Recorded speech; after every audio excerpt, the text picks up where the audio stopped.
Hello and welcome to my Sim Racing Corner. If you're new to sim racing, you may have heard about load cell pedals and you may be wondering, what is a load cell? What is it doing in a pedal? And how can it benefit me? And the other thing is, guys, load cell pedals are more expensive than entry-level cheap pedals.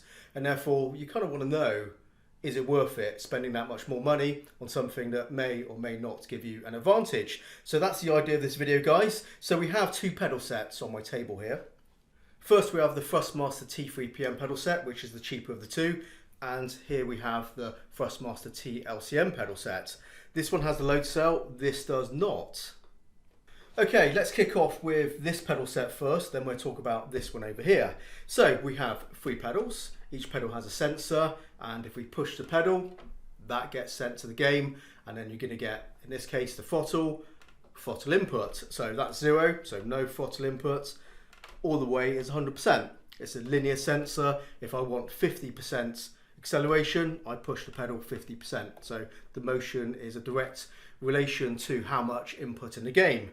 Same with this brake pedal. It is a linear sensor. So 0 to 100% and anything in between, I need to judge the pedal position to the percentage of braking force. Now moving on to this pedal set.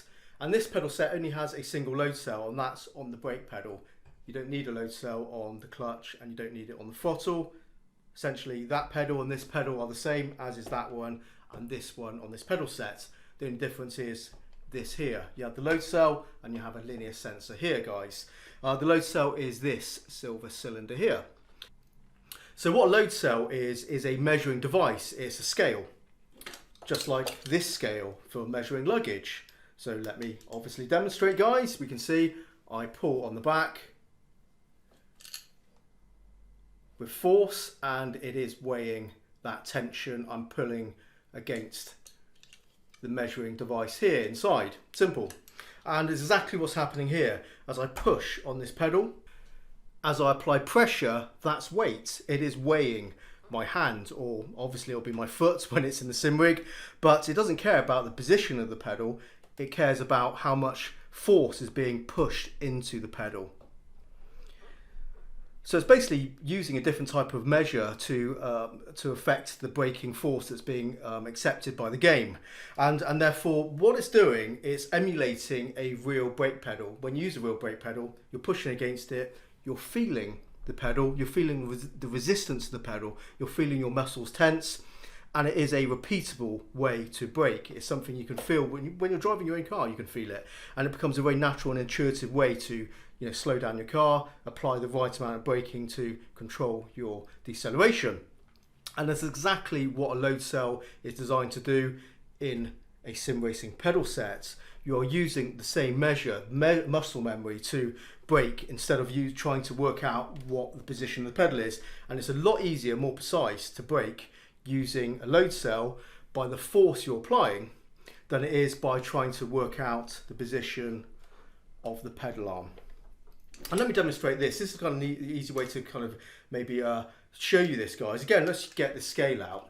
And when I'm kind of pulling against it, bringing